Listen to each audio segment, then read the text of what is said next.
দুইটা জিনিস লাগবে এক্ষেত্রে। আমার দুই হাত কাজে লাগবো।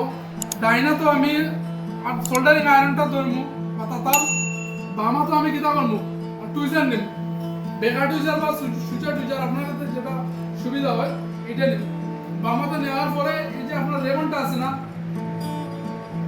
রেবনের মধ্যে হালকা একটা ইশারা দিতে হবে, ইশারা দিয়ে ধরবো, আমি টান দিতাম না, টান দিলে কিন্তু আমার রেবনটা সিরিজ দিব, টান দিলে কিন্তু দিব সিরিজ দিব। এবং হিটটা আমি দিব ওই যে বোর্ডের পিন আছে না, বোর্ডের পিনের উপরে আমি হিটটা দিব, আর এই যে টুইজার দিয়ে হালকা একটা ইশারা দিব।